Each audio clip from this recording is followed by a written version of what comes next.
Le règne de l'omerta à Rotherham. Entre 1997 et 2013, dans cette ville du nord de l'Angleterre, au moins 1400 fillettes ont été violées par un réseau d'immigrés pakistanais. Les victimes ont toujours fait l'objet du mépris de la police et des services sociaux, mais aussi des élus travaillistes. Un mépris organisé pour ne pas stigmatiser la communauté musulmane. Pierre Bergeron. Si tu parles, je violerai ta mère devant toi. Pendant des années, plusieurs centaines de fillettes de Rotherham en Angleterre, en majorité blanches, ont été victimes de ce chantage. Les psychiatres appellent ça le grooming, un processus en 6 étapes dont les prédateurs sexuels se servent contre les enfants. Lizzie, victime de ce réseau de pédocriminels pakistanais dès l'âge de 12 ans, raconte son histoire.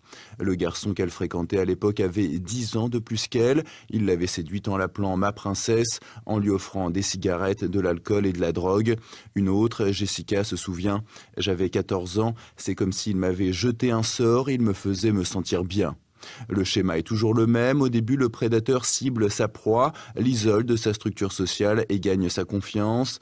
Elle reçoit des cadeaux en échange de relations sexuelles. À la fin, le prédateur alterne menaces et récompenses. Les victimes sont alors totalement sous emprise. Elles sont alors envoyées de ville en ville pour y être battues, torturées, menacées et violées par les membres du réseau. Elles sont même contraintes de leur amener leurs sœurs et leurs amis.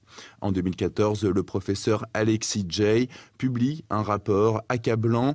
Elle révèle alors que la police, les services sociaux et le conseil municipal de Rotherham étaient au courant des agissements du réseau. Ayant vu sa fille se faire violer sur un terrain de sport, la mère de Lizzie avait été portée plainte. Un policier lui avait répondu, je cite, « Ce sont des choses qui arrivent ». L'assistante sociale de la fillette, elle avait même traité de prostituée quand elle lui avait avoué échanger des relations sexuelles contre des cadeaux. Parmi les habitants de la ville, beaucoup pensent même que les criminels étaient liés à des politiciens locaux, en particulier des travaillistes, la gauche anglaise.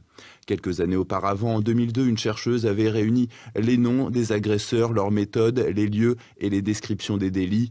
Les policiers avertis l'ont alors menacé de divulguer son adresse aux criminels.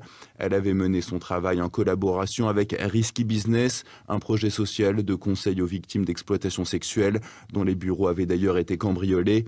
En 2010, sa directrice, Jane Senior, avait convaincu un policier de lancer des investigations, mais son opération n'avait conduit qu'à l'emprisonnement de 5 criminels. Le journaliste du Times, Andrew Norfolk, avait également repris l'affaire en 2011.